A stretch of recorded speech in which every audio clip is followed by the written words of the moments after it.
اچھا جی، اعوذ باللہ من الشیطان الرجیم، بسم اللہ الرحمن الرحیم۔ میڈیا کے تمام دوستوں کی تشریف آوری کا شکریہ، اس پہ ذرا کم کریں ایک ہو۔ کل پمز ہسپتال میں جو دل خراش واقعہ ہوا ہے اور 14 پھول جیسے بچے جھلس گئے، دنیا سے رخصت ہو گئے، ان کی ماؤں پر، ان کے گھر والوں پر، باپ پر قیامت ٹوٹ گئی، اس نے پوری قوم کو ایک غم میں مبتلا کر دیا ہے۔ واقعات، حادثات زندگی کے ساتھ ہوتے ہیں، لیکن یہ حکومتیں ہوتی ہیں جن کی ذمہ داری ہوتی ہے کہ وہ ان تمام میجرز کو اختیار کریں جس کے نتیجے میں یہ حادثات نہ ہوں، اور اگر خدا نہ خواستہ کوئی چیز ہو تو اس کو ایڈریس کر لیا جائے، ہینڈل کر لیا جائے اور انسانی جانیں بچ جائیں۔ لیکن پمز ہسپتال میں جو تفصیلات سامنے آئی ہیں اس سے پتہ چل گیا ہے کہ ہماری حکومتیں، اور خاص طور پر یہ جو پی ڈی ایم کی مشترکہ حکومت ہے، نون لیگ، پیپلز پارٹی اور ایم کیو ایم کی، یہ نااہلی اور کرپشن کی انتہا پر ہیں۔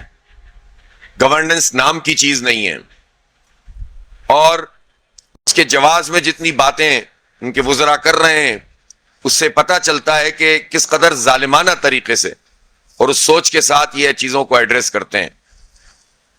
یہ کہہ دینا کہ جناب پمز ہسپتال تو 1984 میں بنا تھا، وہ تو اس قابل ہی نہیں ہے کہ وہاں پر آگ بجھانے کے پراپر آلات لگ سکیں، یہ اگر وفاقی وزیر یہ بیان دے تو شرم کا مقام ہے یہ۔ اور اسی طرح سے یہ کہنا کہ اس کی کیپیسٹی اتنی نہیں ہے، یعنی جن کی ذمہ داری ہے، جو 40 سال سے اقتدار میں ہیں اور کوئی کم نہیں ہے ان میں، اس موقع سے بھی فائدہ اٹھا کر پیپلز پارٹی، نون League, M Q M Noora کشتی کر کے قوم کو بیوقوف بنا رہے ہیں۔ یہ تینوں برابر کے ذمہ دار ہیں، تینوں کرپٹ اور نااہلی کے انتہا پر ہیں، اور انہوں نے 40 سال کا ان کا ٹریک ریکارڈ دیکھیں، ان کی وزارتوں کا، ان کے تمام کرپشن سے بھرا ہوا ہے، لوٹ مار سے بھرا ہوا ہے، نااہلی سے بھرا ہوا ہے۔ یعنی یہاں ہمیں بتائیں نا کہ وہ سیفٹی میجرز کیا تھے، وہ جو پروٹوکول ہوتے ہیں کسی بھی ادارے میں کہ کوئی پرابلم پہلے تو وہ پیدا نہ ہو، اگر ہو جائے تو اس کو کیسے ایڈریس کریں گے، پیجنگ سسٹم کیا ہے، اس کے بعد کا سسٹم کیا ہے، اس کے بعد کے الرٹس کیا ہیں، ڈاکٹر کو کیا بتایا گیا ہے، عملے کو کیا بتایا گیا ہے۔ آپ جائیں گے اور پتہ کریں گے تو کوئی ٹریننگ کا پراپر نظام نہیں ہوتا ان کا، جس میں کوئی حادثہ ہو جائے تو اس کو ایڈریس کر سکیں۔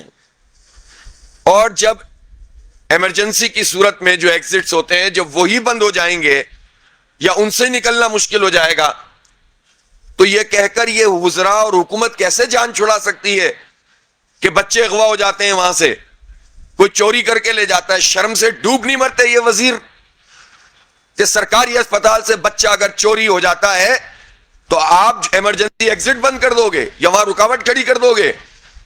تو یہ بچہ اگر چوری کسی کا ہوتا ہے تو کون رسپانسبل ہے؟ بجائے اس کے کہ نظام کو درست کرو، تم انسانوں کو مارنے کا سبب بن جاؤ۔ یہ انتہائی بدترین گورننس ہے جو اسلام آباد جیسی جگہ پر موجود ہے۔ آپ اندازہ تو لگائیں باقی ملک کا کیا حال ہوگا۔ اس لیے کراچی میں ہم دیکھتے ہیں تو وہاں بچوں، 100 بچوں میں ایڈز جیسی نو مولود چھوٹے چھوٹے بچے سرنجیں لگا لگا کر، جعلی قسم کی اور دوبارہ لگا لگا کر، استعمال شدہ سرنجیں لگا کر، پوری دنیا کے پروٹوکولز یہ کہتے ہیں کہ اس سرنج کو ضائع کر دو، لیکن وہ لگا کر پیسے بچانے کے لیے، کرپشن کرنے کے لیے پیپلز پارٹی سینکڑوں بچوں میں ایڈز پھیلا رہی ہے۔ اور ایم کیو ایم کے وزیر صاحب کا حال آپ نے دیکھ لیا، اور نون لیگ کی گورننس آپ نے دیکھ لی۔ جائیں پنجاب کے اسپتالوں میں آپ کو پتہ چل جائے گا کہ سوائے پھونپا کے اور میڈیا ٹاکس کے اور جا کر ایک کو معطل کر دو، ایک کو نکال دو، یہ جو انہوں نے رویہ شریف خاندان نے 40 سال سے رکھا ہوا ہے ڈرامے بازی کا، اسے ڈرامے بازی اور ناٹک کہتے ہیں جو قوم کے ساتھ یہ کرتے ہیں۔ جگہ پہ پہنچ جائیں گے، اس کو ہٹا دو، اس کو نکال دو، اس کو معطل کر دو۔ لوگ کہتے ہیں کہ ہم انکوائری سامنے آئے گی تو استعفیٰ دے دیں گے۔ تو بھائی انکوائری سامنے نہیں آئی تو ہیلتھ سیکرٹری کو آپ نے معطل کیا ہے نا، تو اس کا مطلب یہ ہے کہ ایک کے لیے ایک پیمانہ، دوسرے کے لیے دوسرا پیمانہ۔ تو اس لیے جو اس کے رسپانسبل ہیں، اس کی تحقیقات اسی طرح کی نہیں ہونی چاہیے جس طرح گل پلازا کی تحقیقات ہوئی ہیں، جس طرح اور واقعات کی تحقیقات ہوتی ہیں۔ انہوں نے ایک طریقہ یہ اختیار کر لیا ہے حکومت کے لوگوں نے کہ ایک بڑا واقعہ ہو، انسان مر جائیں، بچے جل جائیں، خاندان برباد ہو جائیں، بڑے بڑے واقعات ہو جائیں اور شور مچے، 2-3 دن اس پر گفتگو ہو، پھر کوئی دوسرا واقعہ ہو جائے، لوگ اس کے پیچھے چل پڑیں اور اس واقعے کو بھلا دیں اور ان کی انکوائریز بھی ایک طرف رہ جائیں اور ان کی موج مستی چلتی رہے۔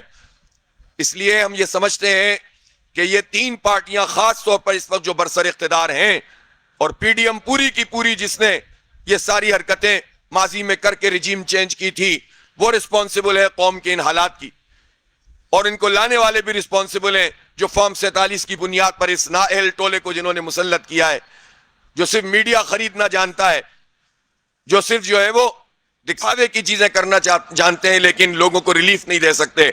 آج ہمارے دھرنے کا 12واں دن ہے اور استقامت سے آپ دیکھتے ہیں ہزاروں کی تعداد میں روز لوگ آتے ہیں، یہاں موجود رہتے ہیں، مختلف شعبہ زندگی کے لوگ شرکت کرتے ہیں۔ اور ہمارا کیا مطالبہ ہے؟ ہمارا مطالبہ ہے پیٹرولیم مصنوعات کی قیمت کم کرو، ہمارا مطالبہ ہے یہ لیوی کا جگہ ٹیکس، بھتہ ٹیکس ختم کرو، ہمارا مطالبہ ہے کہ جب ہمارے دھرنے کے نتیجے میں آپ نے آئی پی پی سے بات شروع کی اور قوم کو تقریباً 15-16 روپے تک کے پر یونٹ ریلیف مل گیا، تو یہ ریلیف بھی مل سکتا ہے، یہ لیوی بھی ختم ہو سکتی ہے۔ ہمارا مطالبہ اپنے لیے تو نہیں ہے، اپنی پارٹی کے لیے تو نہیں ہے، قوم کے لیے ہے، غریب طلبہ کے لیے ہے، مڈل کلاس لوگوں کے لیے، مزدوروں، کسانوں، رائڈرز کے لیے، فوڈ سپلائی کا کام کرنے والے مڈل کلاس فیملی کے لیے، پبلک ٹرانسپورٹ میں سفر کرنے والے لوگوں کے لیے، ہر اس کاروباری کے لیے کہ جس کے اوپر پیٹرول کی قیمتوں کا فرق پڑتا ہے، ہر عام انسان، ہر گھر والے کے لیے، ہر خاتون کے لیے جو گھر میں گزارا کر رہی ہوتی ہے اور وہ بچوں کی چیزوں کو پورا نہیں کر پاتی، بجلی کا بل بھریں، بچوں کی فیس دیں، پیٹرول کو بھگتیں، یا پھر جو ہے گھر کا نظام چلائیں، روٹی تک مہنگی ہو گئی ہو، تو یہ بدترین صورتحال یہ پورے حکمران طبقے نے پیدا کی ہے۔ تو ہمارا مطالبہ کیا ہے؟ آپ یہ کہہ کے جان نہیں چھڑا سکتے کہ آئی ایم ایف یہ کہتا ہے، تو پھر آپ نے اپنی شاخرچیاں کم کیوں نہیں کی؟ جب لوگ مر رہے تھے تو جہاز مریم نواز نے خرید لیا، 9 کروڑ کی گاڑی چیئرمین سینٹ نے خرید لی، ایف بی آر کے عملے کے لیے گاڑیوں کا پورا اسکواڈ آ گیا، ان کے فری بجلی فری پیٹرول ختم نہیں ہو رہا ہے۔ انہی حالات میں جو مہنگائی کے حالات ہیں، اس میں پارلیمنٹیرین نے 300-400% اپنی تنخواہوں میں اضافہ کر لیا، کوئی گاڑی چھوٹی کرنے کے لیے تیار نہیں ہے اور لوگوں کو ریلیف دینے کے لیے تیار نہیں ہے۔ اس لیے ہم یہ دھرنا دیے ہوئے ہیں، کوئی شوق نہیں ہے شدید ترین گرمی میں، عام لوگ ہیں یہ سب جو دھرنا دیتے ہیں، اور پوری پاکستانی قوم 25 کروڑ لوگوں کی ترجمانی کرتے ہیں۔ میں یہ ضرور کہنا چاہتا ہوں کہ پاکستان کے تمام سیاسی ورکر اور پاکستان کے عوام جو دل سے اس دھرنے کے ساتھ ہیں، میں ان سے اپیل کرتا ہوں کہ اس میں شرکت اپنی کریں اور اس کی تعداد کو بھی بڑھائیں۔ اور اللہ کا شکر ہے کہ ہمارے دھرنے اب مختلف شہروں میں پھیل چکے ہیں اور آنے والے دنوں میں ہم انہیں مزید پھیلائیں گے اور جگہ جگہ احتجاجی کیمپ اور دھرنے شروع ہو گئے ہیں۔ اسی طرح 28 تاریخ کو فیصل آباد میں یعنی کل ایک بہت بڑا جلسہ عام ہوگا جو دھرنے کی یہاں موجود رہے گا، اور فیصل آباد میں دھرنا جلسہ عام ہوگا۔ 30 تاریخ کو راولپنڈی میں بہت بڑا جلسہ عام ہوگا۔ اسی طرح پشاور میں 31 تاریخ کو جا رہا ہوں، 4 تاریخ کو سوات میں، کراچی بھی جاؤں گا، حیدرآباد بھی جاؤں گا انشاءاللہ۔ پورے پاکستان میں ہم لوگوں کو منظم کر رہے ہیں، اور حکمران طبقہ ہے یہ جو ہے وہ جان بوجھ کر ڈھٹائی کے ساتھ قیمتوں میں اضافہ کر رہے ہیں۔ یہ کہتے ہیں کہ چونکہ عالمی مارکیٹ میں قیمت بڑھتی ہے اس لیے ہم بڑھاتے ہیں، جو روز بم گراتے ہیں۔ اور میں یہ پوچھنا چاہتا ہوں کہ چلے پچھلے 8-10 دن میں عالمی مارکیٹ میں اگر قیمت بڑھی تھی تو واپس بھی تو آ گئی ہے، کم از کم $7-8 واپس آ گئی ہے نیچے، لیکن انہوں نے ڈھٹائی کا مظاہرہ کیا اور قیمت بڑھائی ہے۔ یہ ہمارے صبر کا امتحان لے رہی ہے حکومت۔ ہم پرامن رہنا چاہتے ہیں، ہم حالات کو خراب نہیں کرنا چاہتے، ہم نہیں چاہتے کہ ملک میں کوئی افراتفری پیدا ہو، ہم نہیں چاہتے کہ جو مرے ہوئے لوگ ہیں بیچارے پیس دیا ان ظالموں نے, ان کے لیے کوئی پریشانی ہو, لیکن ہمارے اس امن کو, ہماری اس امن پسندی کو, ہماری اس پرامن سیاسی مزاحمت کو یہ سمجھتے ہیں کہ یہ کمزوری ہے ان کی اور ڈھٹائی کا مظاہرہ کرتے ہیں ان کے وزراء. تو میں ان سے کہہ دینا چاہتا ہوں کہ جماعت اسلامی یہ دھرنے بھی جاری رکھے گی, ان دھرنوں کو وسعت بھی دے گی, لانگ مارچ کا آپشن بھی ہمارے پاس موجود ہے. اور آج یہاں لاہور میں بہت بڑی تعداد میں یوتھ آئیں گے. ہم نے خاص طور پر نوجوانوں کو, جنریشن زی کو آج دعوت دی ہے, اور آپ دیکھیں گے کہ کتنی بڑی تعداد میں یہ نوجوان پہنچیں گے. اور میں انشاءاللہ ہڑتال کا اناؤنسمنٹ آج رات کو کروں گا. ملک گیر ہڑتال کریں گے, مکمل شٹر ڈاؤن کریں گے, اور ہمارے پاس پہیا جام کا آپشن بھی موجود ہے. حکومت یہ نہ سمجھے کہ ہم جو ہے وہ بس اسی طرح سے ہینڈل کریں گے اور عوام پہ بم گراتے رہیں گے. انہیں ریلیف دینا پڑے گا, لیوی کا یہ جگہ ٹیکس ختم کرنا پڑے گا. اس کا پیٹرول کی قیمت سے کوئی تعلق نہیں ہے. لیوی کا تعلق حکومت کی کرپشن اور نااہلی سے ہے. اس کا تعلق خزانے سے نہیں ہے, ان کی کرپشن سے, ان کی لوٹ مار سے, ان کی شاخرشیوں سے, ان کی عیاشیوں سے, ان کے 11 ارب کے جہازوں سے. اس کا تعلق قومی خزانے سے نہیں ہے. خزانہ تو بھر سکتا ہے اگر یہ عیاشیاں ختم کر دیں, اگر ان کی ایف بی آر میں کرپشن کم ہو جائے, ان کی لوٹ مار کم ہو جائے, ان کے آئی پی پیز مافیا کو جو یہ کیپیسٹی پیمنٹ کے نام پر 1700 ارب روپے 1800 ارب روپے دے رہے ہیں, جو سیدھا سیدھا کرپشن کے زمرے میں آتا ہے. اکثر اس کے اندر غلط طریقے سے معاہدے کیے گئے. تو یہ جو ہم دے رہے ہیں پوری قوم بھگت رہی ہے. اس کا خزانے سے کیا تعلق ہے؟ اس کا ان کی کرپشن, لوٹ مار, کک بیکس, عیاشیوں سے تعلق ہے. اس لیے عوام پر بوجھ ڈال کر اپنی عیاشیاں کرنا, ایک طبقہ, چھوٹا سا طبقہ وہ مزے کرتا رہے اور لوگ مرتے رہے, اب یہ سلسلہ نہیں جاری رہے گا انشاءاللہ. تو یہ ہمارے دھرنے جاری ہیں, جلسوں کا میں نے آپ کو بتایا ہے, رات کو ہڑتال کا اناؤنس کروں گا انشاءاللہ. مشاورت کا عمل اس وقت جاری ہے, اور میں سمجھتا ہوں کہ یہ پورے پاکستان کا کیس ہے, اور لوگوں کو ہمیں سپورٹ کرنا چاہیے, اور کر بھی رہے ہیں, اللہ کا شکر ہے. لیکن میں حکومتی پارٹیاں تو اپنی جگہ, لیکن اپوزیشن پارٹیوں سے بھی گزارش کرتا ہوں کہ وہ دھرنے کی حمایت کریں, پیٹرولیم کے حوالے سے وہ اپنا موقف پیش کریں, اس کی قیمتیں کم کرنے کے لیے ہمارا ساتھ دیں. جماعت اسلامی اپنی پارٹی کے لیے نہیں لڑ رہی, لیڈر کے لیے نہیں لڑ رہی, 25 کروڑ لوگوں کے لیے, نوجوانوں کے لیے لڑ رہی ہے. تو تمام اپوزیشن جماعتوں سے بھی میری گزارش ہے, ہم ان کو دعوت بھی دیتے ہیں کہ وہ ہمارے دھرنوں میں شرکت کریں اور حمایت کا اعلان کریں, تاکہ ایک وزن پیدا ہو اور اس کے نتیجے میں حکمران طبقہ پیچھے ہٹ سکے. بہت شکریہ.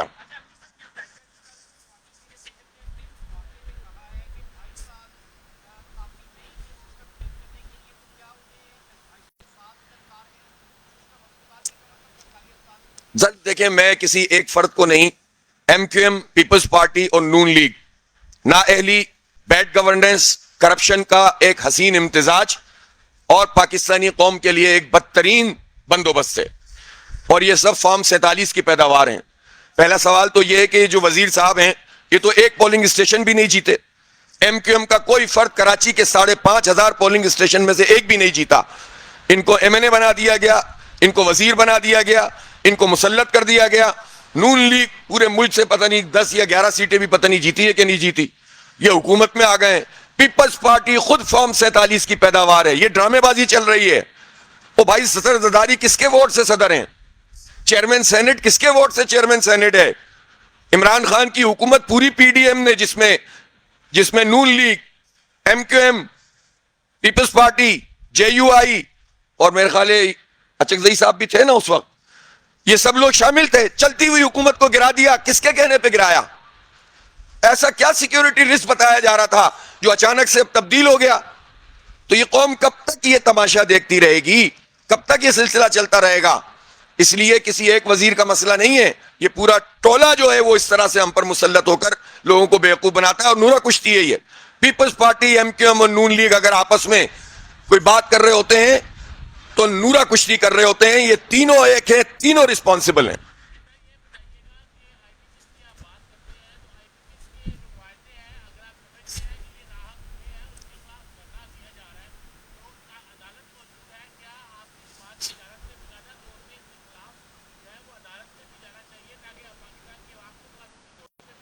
جی بالکل صحیح آپ کا سوال ہے، اور اس کا صحیح جواب یہ ہے کہ ہم نے آئی پی پی اور بجلی کی قیمتوں کے حوالے سے بھی آج نہیں 4-5 سال سے کیس کیے ہوئے ہیں، اور 2 سال پہلے بھی ہم نے اس کو ریوائز کیا.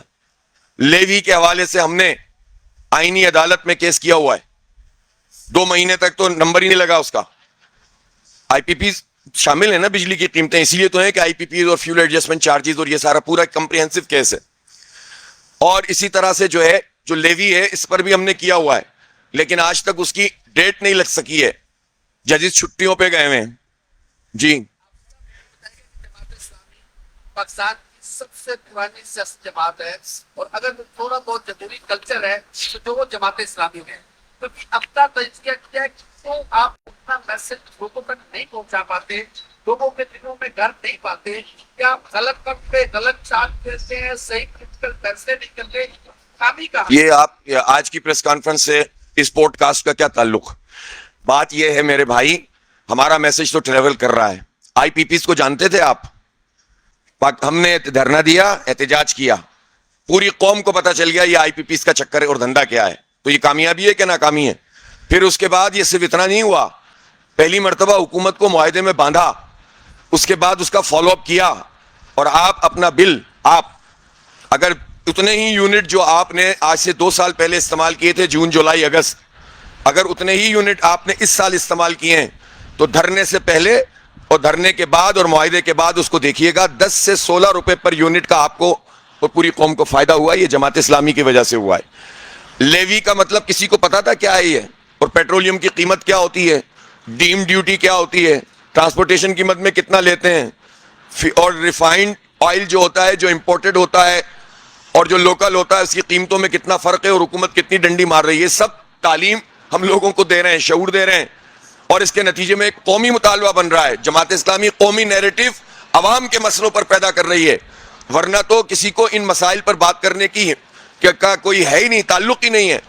تو یہ ہماری کامیابی ہے، باقی ہم عوام کے ساتھ موجود ہیں. اور اسی طرح سے ہوتا ہے جب آپ مسلسل کام کرتے رہتے ہیں، آپشن محدود ہوتے چلے جا رہے ہیں. جماعت اسلامی پوری دنیا میں دیکھ لیں باؤنس بیک کرتی ہے. بنگلہ دیش میں بھی تو اسی طرح کے سوال ہوتے تھے، 3 سیٹوں پہ آ گئے، 2 سیٹوں پہ آ گئے، 3.25 کروڑ ووٹ دے دیے. بنگلہ دیش میں لوگوں نے جماعت اسلامی، اسی جماعت اسلامی کو جس کو وہ غدار کہتے تھے، جس کو پھانسیوں پہ جو ہے لٹکا رہے تھے، تو پاکستان کے عوام بھی بلاخر آپشن ہی کوئی نہیں ہے اس کے علاوہ.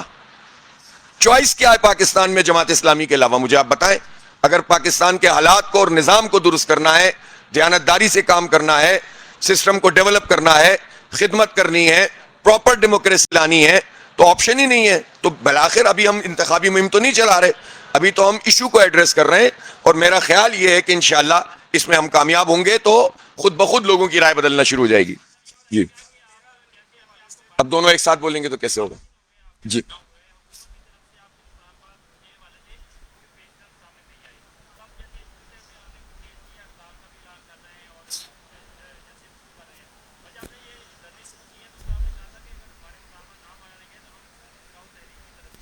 جائیں گے.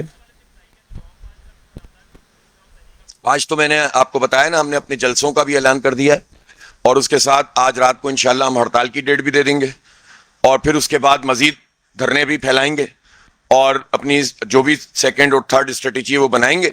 آہستہ آہستہ مرحلہ وار چیز آگے جائے گی. دیکھیں اب حکومت تو یہ سمجھ رہی تھی کہ جماعت اسلامی والے کوئی شوق پورا کرنے کے لیے آئے ہیں اور تھوڑے دن دھرنا دیں گے، خبریں بنیں گی، چلے جائیں گے. ان کو اندازہ نہیں تھا کہ یہ پیچھے نہیں ہٹیں گے.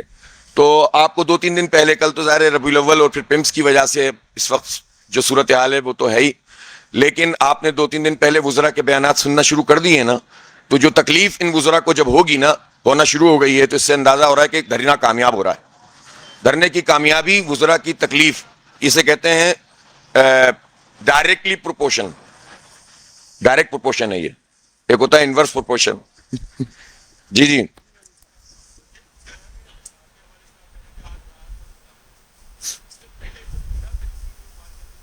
13 آج ہے نا، 13 ربیع الاول میں نے کہا تھا 13 کو اعلان کروں گا، تو آج کروں گا انشاءاللہ. جی ٹھیک ہے جی، جزاک اللہ، شکریہ.